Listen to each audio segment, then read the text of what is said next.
I know I'm just the help, but come on. Stop it. Oh, old man stretcher. That's right. Stretch it out. All right, Ocala Comic-Con 2024. How y'all doing? Woo! Okay, you know I've done this before. Okay, who are my returning veterans from previous Ocala Comic-Cons? Make a little noise. Okay. Yeah. And who's joining us for the first time? Make a little noise. Okay, wow. Got a lot of new friends here. Well, thank you so much for joining us here this weekend. And thank you as always for letting us come to your community and bring our brand of convention entertainment to you. This is our voice acting panel, and this always comes with a lot of generalities. So what I was going to do is I'm going to have a little conversation with these amazing guests here and get a little bit about their origin stories and stuff like that, and get a little war stories of fun times in the booth, and then it'll be my pleasure to turn it over to you and your questions. I'll take hand, maybe we'll do a line or something like that, and all that fun stuff. My only request, of course, is that one, ask them questions. Please don't make requests for, character voices, line readings, because they have to go back to work tomorrow, And two, questions should be directed towards both of them. You have an individual question about individual body of work, you can do it at the table. Trust me. I was like, I could talk to her about Gotcha Man all day, but I don't think he was in it, so that would be unfair. I don't think so. No, so it should be though. So It should be. No. Yes. It was at 80 feet. Oh, yeah. Oh, that was a classic. That was like superheroes before. Yeah, That's we right. don't know that Battle story. of the Planets. Battle of the Planets. That's right. A Sandy Frank production. That's old school anime when they called it Japanimation. Oh, yeah. Which was true. There were magazines called Japanimation for Americans, stuff like that. So, all right. Enough of this old stuff. All right, let me introduce these amazing panelists. First, to my left, she's an actress and ADR scriptwriter whose credits include, but absolutely not limited to, and make some noise if I mention something you like. Now, I threw in the least list some stuff I like, so if you haven't heard of it, go check it out. I think you'll enjoy it. So, Fruits Basket, Saint Seiya. Hey, all right, good taste in here. Soul Eater, Assassination Classroom. Food Wars. Gotcha Man. All right. Wow! Yes. My Hero Academia. One Piece. Please welcome Luci Christian. I want to do a panel of just that, where we just sit here and name shows and gauge the woos. It's woos. Wouldn't it be The kind of woo great? The panel. woo panel, woo. And then you have one thing in there. It's like the game is catch it, and then they go woo. You go, aha! I wasn't in that. That's not a real thing. That's not a real That show. wasn't me. I just said go to That was John. Justin. That's a fermented paste. Were we on that panel a couple years ago?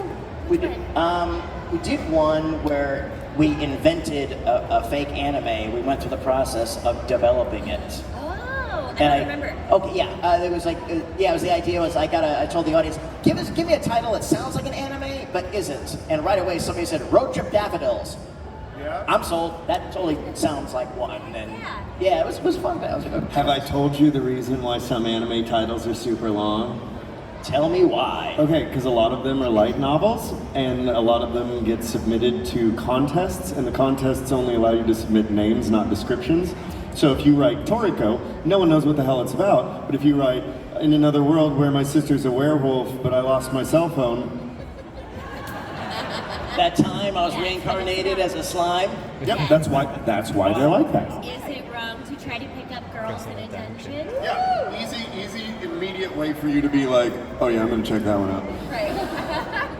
Wow. So the title is the back jacket description. Yeah. Right. Yeah. Wow. Okay. I did not know that. So.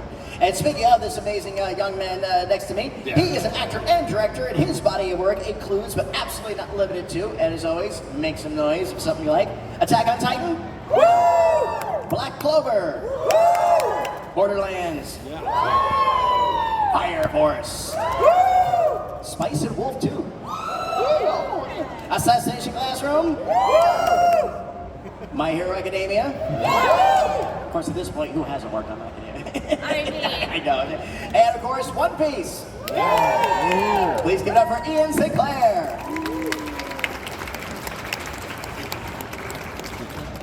Thank you. Oh, thank you. So how about this? I did a little informal survey about what direction to sort of go into. So we're split down the middle. So half people here would like a little insight into voice acting. Another half would just like to hear stories of misadventures in the booth. So, so how about this? Start with this one. I've always said that getting into anime voice acting on the American side is like getting into Narnia. Nobody gets in the same way twice. So, yeah, so why don't you guys share your stories, and then that way everybody knows they can't get in that way. Well, I got in a very traditional way, which is maybe not the way anymore. I don't know. It is different. But I was a stage actor, and I ended up getting an agent. I was trying to make enough money to go to New York, and my agent I started booking voice work, like commercial work. And I thought, oh, this is great. This is how I'll figure out how to get to New York. And I straight up got an audition for an anime. That was back in the ADV days. Does anybody remember ADV films? ADV is in Houston. I lived in Houston. Little tiny thing I booked, girl on the beach playing volleyball in a show called Neo Ranga. And I went home after that session and told my roommate, I'm bad at that. They're never gonna have me back. What a fun gig that was, but never again.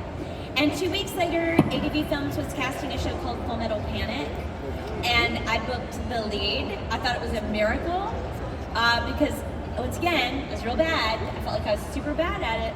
But every good thing that has happened to me has come from that show.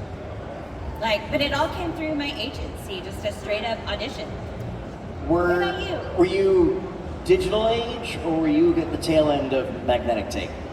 No. Well, I'm trying. Do we remember those days? No, I had a beeper. Okay. That's what I remember. I still had a beeper.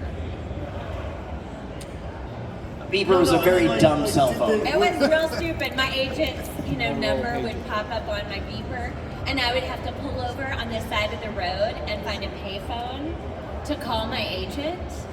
It's a different time, y'all. No, did you ever have to work with it, with tape, we need to rewind between takes? I can't really remember I don't think that. I did. I think I heard Chris and everybody complain about that. Yeah, I think I was. Oh no, Chris was definitely. Yeah, Chris complained about it all the time. Oh yeah, man, we do. Oh dude, you're lucky, man. Like back in the day, we used to have blah blah blah. I like how everybody tries to do Sabbath's voice. Everything starts with a bad Sabbath impersonation. He would love it if he was here, though. He's sneezing somewhere in Dallas, like someone's talking about me. That's right. It's true. How did you get in, Ian? Sabbath. Kind of. I was a theater guy because I was hyper competitive and wanted attention. And I was good at it. And then I had an underclassman say, hey man, I work for the company that does Dragon Ball. Have you ever heard of it? And I was like, yeah, I've heard of Dragon Ball. I love Dragon Ball. So do you want to come watch me work? Because this dude used to bring people to watch him work.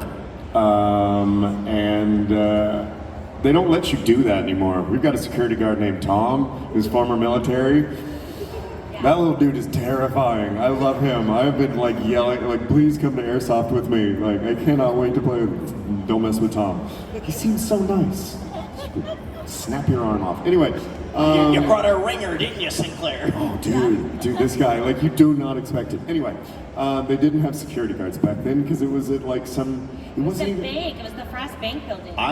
No, my first session was not, well, I guess my first session was at Frost Bank, but I was in that weird satellite near White Rock. Okay. Yeah. Yep. And so I went in and watched my buddy do a bit, and I just remember the short, bald guy turned around and goes, wait, you're an actor? I'm like, uh-huh. He goes, you want to say a line? I'm like, I do. He did not pay me. He just got free work off of some kid. And it was like a chauffeur that went, yes sir. And that was my only line, but then 6 episodes later it came back, so that dude asked my friend for my info and they called me back, and then that's how I had a contract. And I just worked throughout college doing Walla and bits. I was terrible. And then, yeah, I have had that same job for 20 years. Ouch. You got paid in exposure bucks. Kind of went to, back in the day, there were scripts while I was there though. I was there there were still paper scripts. Do you remember the paper scripts? And the little music stand that had all the dirty stuff written on it and everybody wrote, Yes. Yeah. We don't have paper scripts anymore. Now everything is on monitors. Yeah. But yeah, back in the day, you would walk in and your script would be there, and you would, you could You can mark it mark up. your script. I loved marking up scripts. Yeah, I miss marking up scripts. it was helpful. So helpful. If it's like if a pause, if your character you saw that they had a pause, but it wasn't in the script, you could kind of make notes. It was good. Underline something you really want to hit before you hit it. Yeah, we don't get to do that anymore. What, in your experience, what's the biggest misconception that people have on the outside about anime voice acting? Besides the pay scale. You definitely don't get wealthy voicing anime. You don't. But probably one of the misconceptions is that it's real easy to do.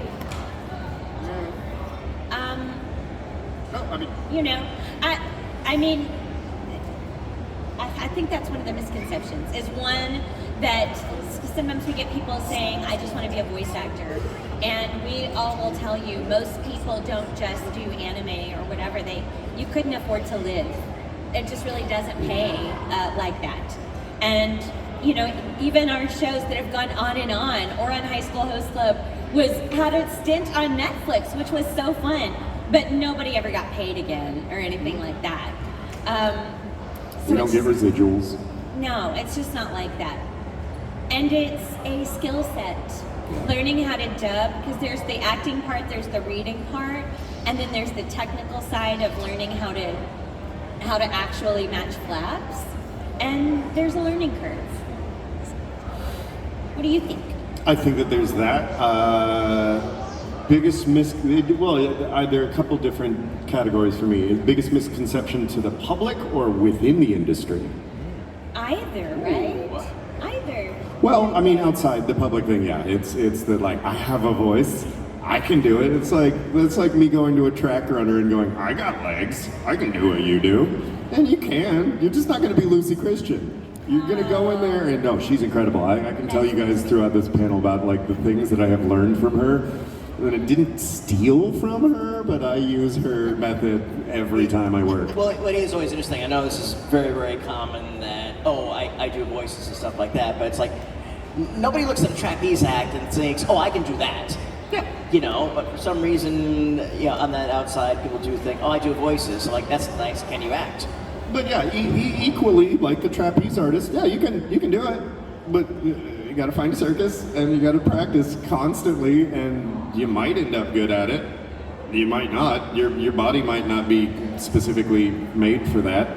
And also, sometimes your voice print will completely dictate the possibilities that your career has.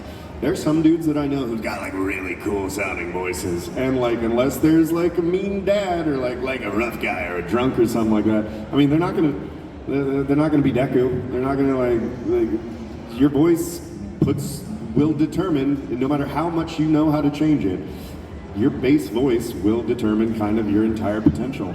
And you can learn how to mess it up and kind of change it, but to be real, they really want your voice. And the majority of the stuff that you will book is your voice. And then it's just kind of tones within it. You talk to your grandma way differently than you talk to your best friend. You talk to your dog differently. Just think about don't think about this, I need to do this. But no, just my Curranoan fruits basket is how I talk to people that I have feelings about. But my space dandy is how I talk to my bros. It's not different voices, but they're different voices, but there's not. So it's your voice. That's always going to be, and especially with how many people are getting into the industry right now, they don't really. I made a lot of money for a while being I can sound like a big guy, I can sound like a little guy, but you know what? Now there's a ton of big guys. They'll just use them. Yeah. I can sound like I'm in my 20s. No, they're gonna get someone in their 20s because that's the competition level now is insane. Oh, and they limit you now. That's kind of a thing. Like, you get your one, at least per company. Y'all, and I don't mean this is a bad thing, like, y'all pointed out how it was like the same 10 people all the time, and they heard you. And so now, if you want to get into the industry and you like, I'm gonna be in everything, they don't let you do that no more. I'm really sorry to let you know that. It's you kind of get your one. The way it's structured now is there are so many people doing it that we can always find new fun talent and all build them up. And yeah. We always say, or I always say, like there's definitely a place, and I encourage people to get into it. I think voice work is great, especially honestly if you're a woman. I've had 2 babies, you know, life happens, you get older. On-camera work is not as forgiving as voice work. Even though I still kind of try to do everything. But it's a great industry in terms of you really never know what you're capable of until you try. We have a lot of people come up and go, let me do my Vegeta, and they'll lay their Vegeta on me. And I'm like, I think you're incredible. I mean, that guy has a job. Yeah, we know. So if they need a Vegeta, they're gonna go get Chris Sabat. But what can you do? Yeah. And so we're always kind of trying to encourage people to figure out all the archetypes to see what you can do, and then what do you do with your real voice? What can you do, you know? Long term, it's your ability to be a good actor, because at some point, like, we all sound in the same range as other people or whatever. The thing that's going to make you stand out, honestly, 2 things. 1, talent, and like, you know, like, oh, that's a good read, and that all worked. And 2, did you make the director's life easier in that hour? Like, did he enjoy being around you? Like, if the director hated you, then you're not gonna work. If they didn't everybody in any creative job is just terrified that somebody's going to point out they don't know what they're doing. It's a true Right? statement, though. And so they just want you to come in and, oh my God, it's Wednesday and I just had to deal with that stupid meeting and I got this bit. Okay, I got an hour. Okay, flower seller 5A. Oh God, this guy's coming in with a ton of his own anxieties and apologizing every 3 seconds and I have to babysit him and everything. Or you just come in, do your lines. Joel McDonald said, show up, show off, shut up and leave. Do that and you're fine. It's true though. That is true though. People work with people they like. That is the way. I'll say this, the way things are set up right now, it's not the most idealized environment. It's for you guys, it is kind of a factory. You guys really have, time is precious, time is booked up. It's like, yes, it's like, gotta come in, gotta say this, especially with the turnaround now so quickly. Used to be, you know, you dub a series and sit on it for like 6 months and slowly release it on VHS or DVD or whatever. And now, Simuldubs have changed production amazingly, like tremendously. being able to take that note and being able to hit that and having, it's a combination of empathy and telepathy to, because you'll once in a while get a good director that can headline exactly and say the direction you're going into, and then sometimes, they don't know what they're doing. This was especially this way in my 15 years at Disney, which was, they didn't know what they were doing until you came on in and did something, and then they said, see, that's what I was looking for the whole time. It's like, no, it wasn't. They were just waiting for somebody that everybody in the room laughed at, and they'd be like, oh, well, that's exactly what I wanted. Yeah. And even if the director has a complete vision that they 100% know, was it a pleasant hour? That's it. Like, I will use somebody again if I had a good hour. I can make you do a better performance. I can't make you less annoying. Yay! And I mean that as one of the most annoying people to have in the booth. Like, I say these things as someone who's made these mistakes, who has been the annoying guy. I am the most hyper. I was called Kramer because I would just bust in the door and be like, hey, how you all doing? Like, don't be like me, because you know it. It's kind of funny. It's kind of true. Yeah. But in the best way. It's fun. I just had never really put you and Kramer together, but that is legit. Yeah, Joel McDonald said I would do that. First, he'd be like, how y'all doing? What are you working on? What's, if you could go back and do one thing over again, what would it be? Oh my gosh. If you could do one thing over again? All right, legit. I would redub. There's a show we were in called Clannad or Clannad. I would redub it. We did that dub very fast, and our director, I don't think, understood how beloved that show would be.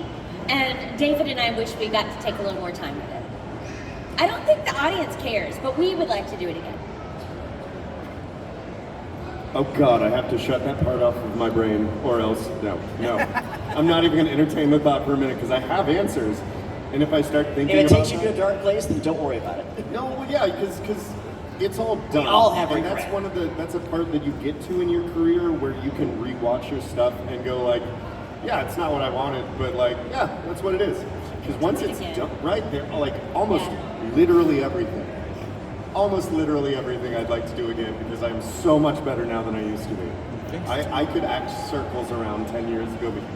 You could give me a concussion right now, and I could act circles around 10 years ago. And I know that, and I'm proud of that. But like, that you do have to reach a zen at some point about like, It is what it is. It is what it is. Like Solo Leveling is the first time I have watched a show that I've been doing as it's happened, besides One Piece, in forever. And like even there, I'm like, could have done that better. Could have, but you just appreciate it for what it is. But yeah, no, there are things I want to do. How about this then? What's been one of your favorite crazy moments you've had in the booth?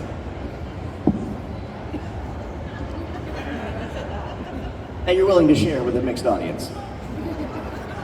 It's gotten progressively less wacky up there. It's gotten less wacky. So, because time is always of the essence now.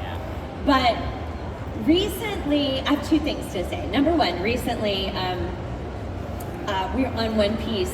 Stephanie Young left me a little bomb.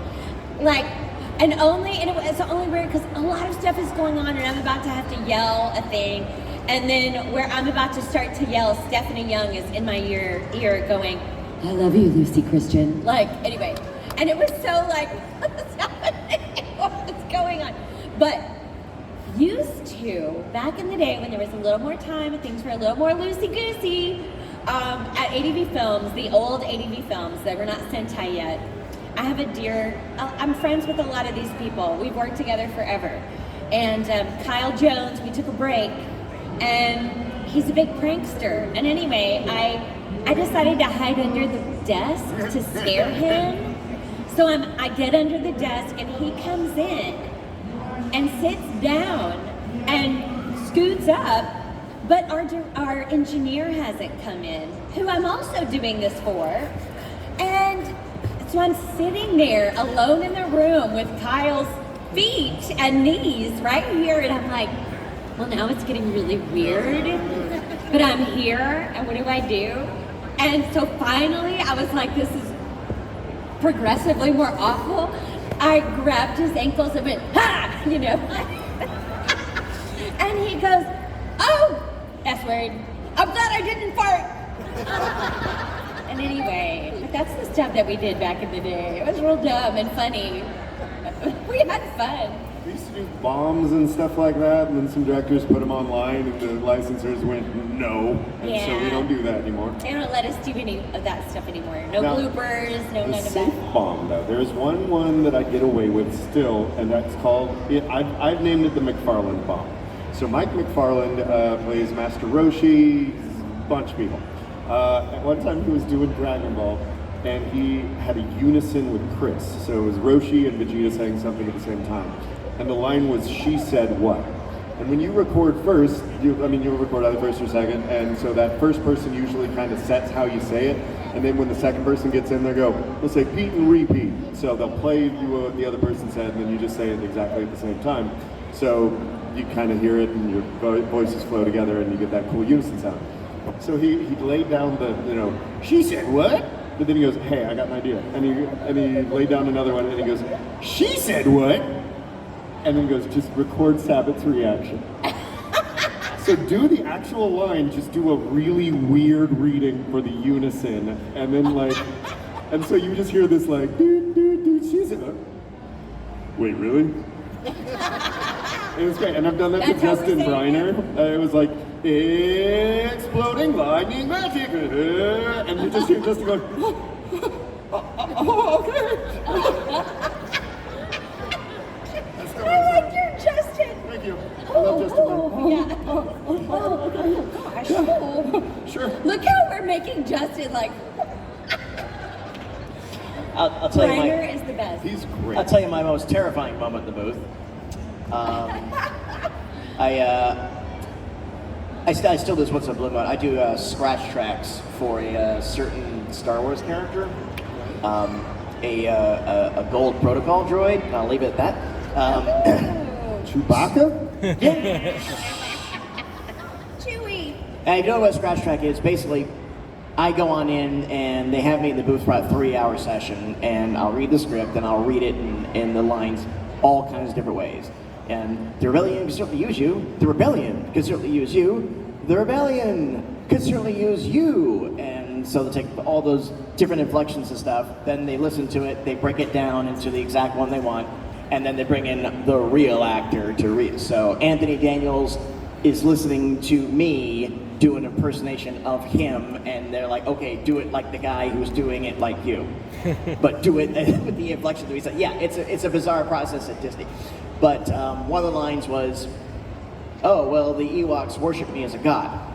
And I looked at that, and then I said it, and this was just purely instinctual and completely dangerously wrong. Well, I was like, do you really mean that? Because in Jedi, he doesn't use the word God. He specifically says, my programming forbids me from impersonating a deity. Not deity, deity. And then right when I said that, I just knew I'd kind of stepped in it. And this was the, hold on. And I would see them talking and talking and talking and talking and talking and looking at me and talking and talking and talking and talking. And I'm like, I got a bead of sweat coming down. I was like, oh boy, I realized that. Finally, it's like, go ahead and say deity.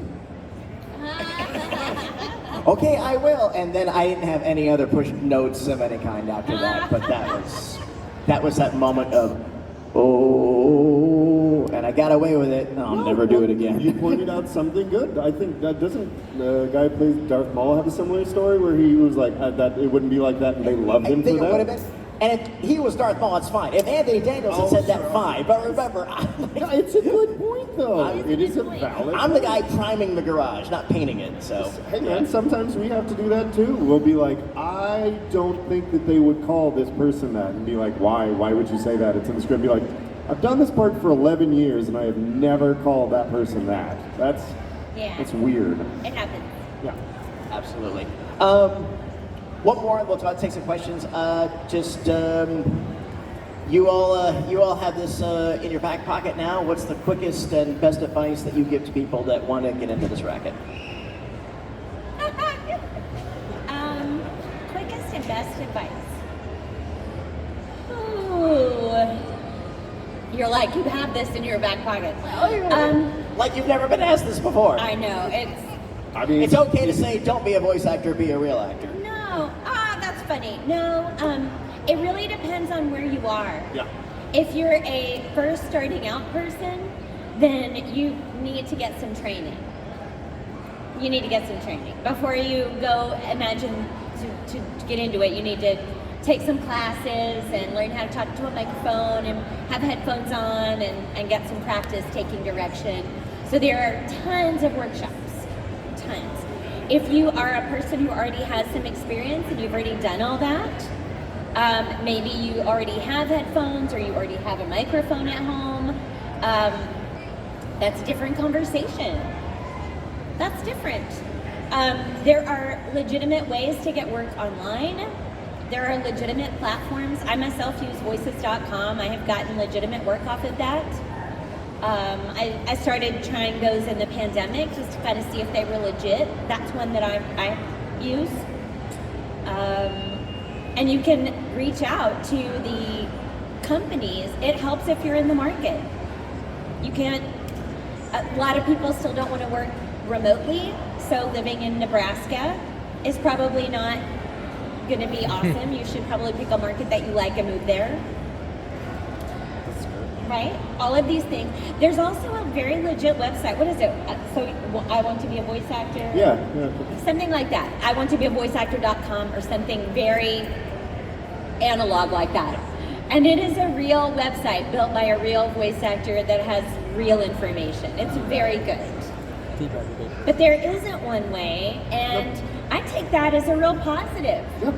You know, and there's tons of different work. Most of us do. I do audiobooks.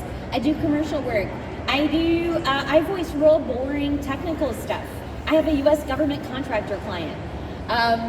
You know, there's a lot of different kinds of work to be had if you kind of open yourself to it. Did you hear about the T-Rex that got the U.S. government contract? No. He was a small arms dealer. Oh! Wait. Yeah, see, this is encouragement, man. Wait, did you guys hear about the teacher that didn't like to fart in public? What happened to her? Did you hear about that? I did not. You didn't? Oh gosh. She was a private tutor. I've been saving that one for Ian. You've been holding that one in. Did you hear? Okay, my turn. Did you hear about the zombie who was late for dinner? No. He got the cold shoulder. Ew. I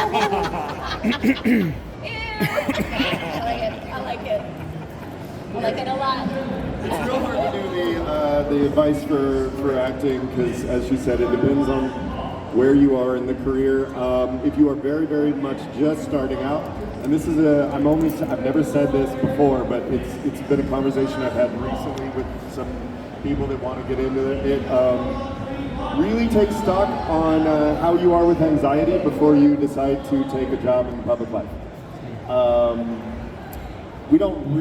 None of us really thought about it too hard. We were like, I want to be an actor, and didn't think, oh wait, my job is going to be dependent upon how much people like me. Do you want that? Like, really make sure if you are okay with your ability to pay your bills being based around what other people think of you. I mean, if you're down with that and you're like, yeah, let's go, then sure, you're the kind of person that I'm sure will be okay. But like, if it at all was like, oh, that sounds scary, then do it as a hobby. And like, if you get so big that like you just can't help it, you're gonna need to be that full time, then yeah, then that'll happen. But like, really take stock of yourself with anxiety and like being around or in front of people. I am staring at a ton of people who are looking at me right now and listening to my words, and that's weird, and it took me a long time to not get anxiety from it. So just consider those kind of things, and I know that you'll be like, but I'm in a booth. I'm just in a booth. Yeah, but you're going to be wondering if that director and engineer hated you. You're going to be wondering if what you did was good enough. And then that one guy online said that your Flower Cellar 6A was sucked. That one guy said that. Like, you gonna sleep good that night? You gonna be good? Oh, I'm not gonna look online. Yes, you are. Yeah, Yes, you are. it's definitely, even for people who are successful, Yeah. it's more rejection than being hired. It is by That's the like the name of the proportion of game. rejection this much, like wins are about this much. Even if you're super successful. If you're super successful, you get that many wins, but you will no matter what get that many rejections. So Yeah. really, as much as you're like, I can deal with it, like, can you really? Can you really, like on almost a weekly basis, be like, nope, guess I gotta keep trying to figure out how to feed my family. Yeah. Because I got friends who are hurting right now because they made their living just doing anime for a while and they got overused, and you get used and then you don't, and then you get used and then you don't. It's always the life cycle. It comes and goes all the time. For literally everyone. Everybody. Like even Chris Sabat had a big, between Dragon Ball and like and My Hero, there was a gap. There's a gap for literally everyone. And you gotta really consider whether you're down for that kind of lifestyle. Again, if you want to do it as a hobby, it's a great hobby. But if this is how you pay your bills and feed yourself, just know that that's the battle you're going into. Just know that. And also that's when it's really good if you have diversified and you have other clients, you do boring government work. or training videos and whatever, because it will. The cycle is they are always coming in and out, all of it. Audiobooks, in and out, in and out.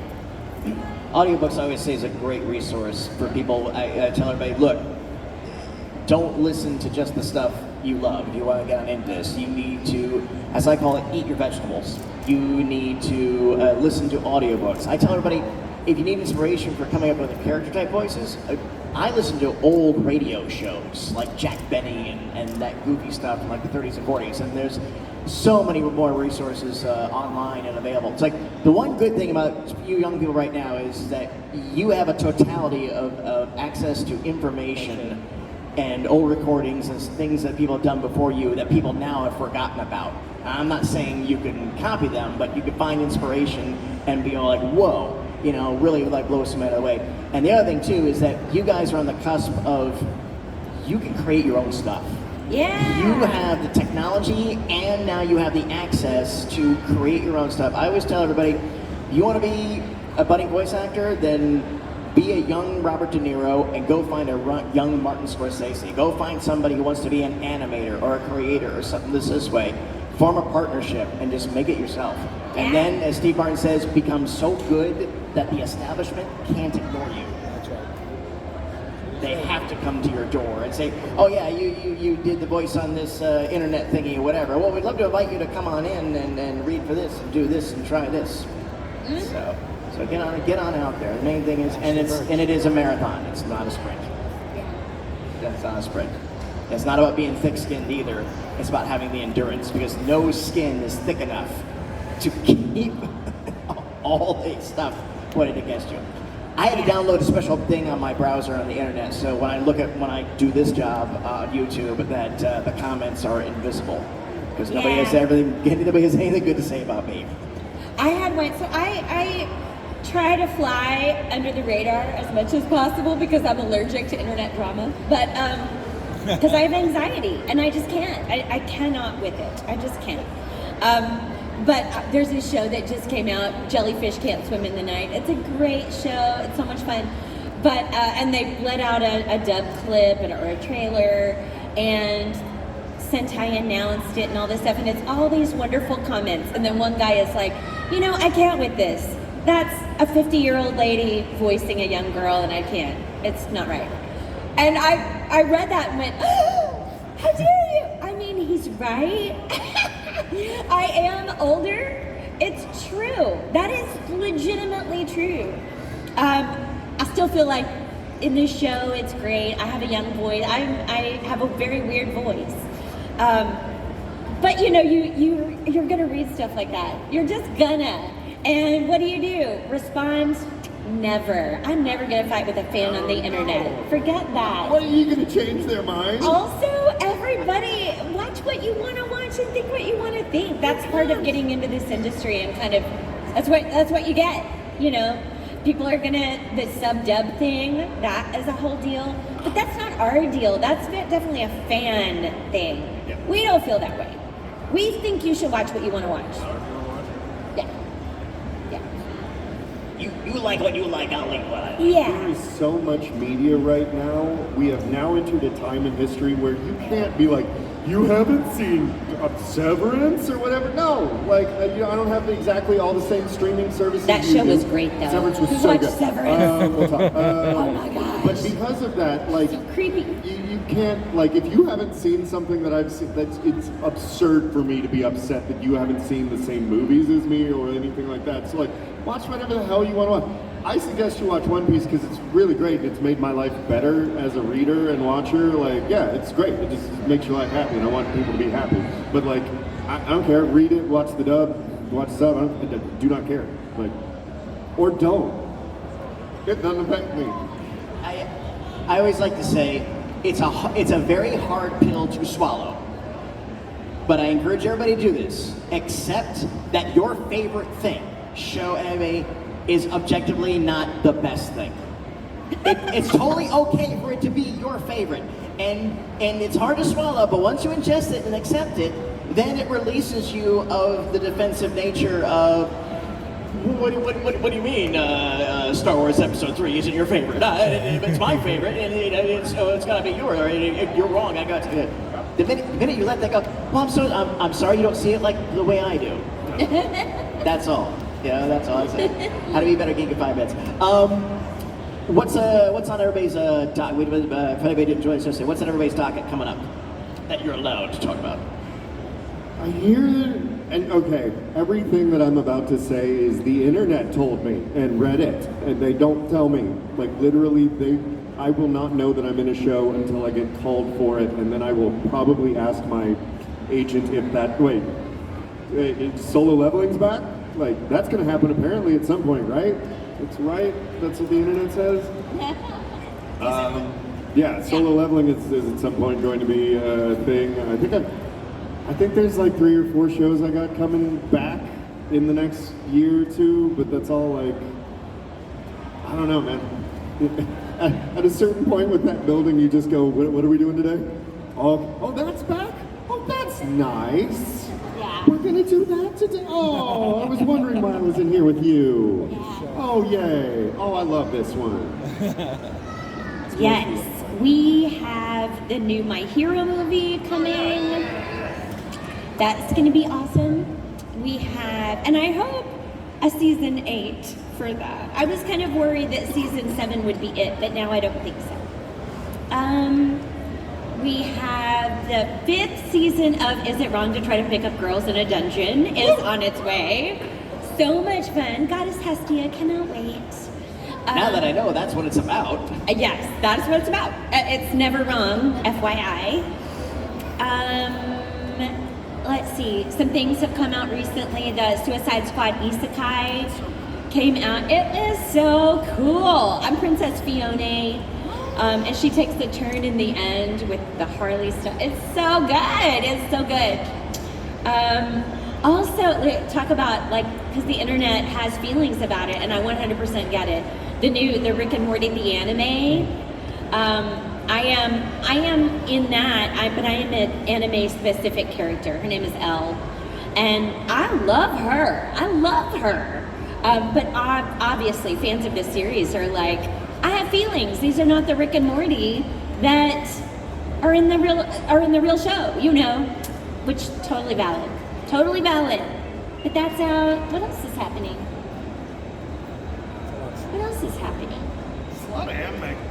A lot of anime. A lot of anime. Crunchyroll finally released the end of Wano. Yeah. So now we can all be in Egghead together.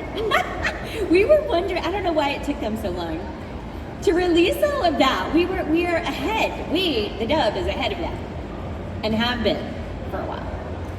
We're always doing more One Piece. Always doing more One Piece. Did you guys know though, I don't know if we said it, there was a time One Piece went on hiatus for a really long time. Really long, like almost 2 years. And we heard that, you know what, it's just not popular enough. We may just not finish it. And the fact that there is this moment right now is so flipping exciting for all of us. And I think for all the fans, especially those that have been around the whole 25 years, you know, like what an amazing full circle experience right now. So good. It's been our absolute pleasure. Again, if you have a question, go ahead and stop by the table. They'll be there for another few hours for the rest of the day. I wanted to just basically kind of focus on this since the area was kind of half and half, and you know, I just wanted to give you guys some insight and share some stories and all that fun stuff. One final question though, y'all want to take a picture with this audience? Yes. Okay. That's easy. All right, everybody, you want to come towards the stage? Not on the stage, but towards the stage. You want to take a picture of these amazing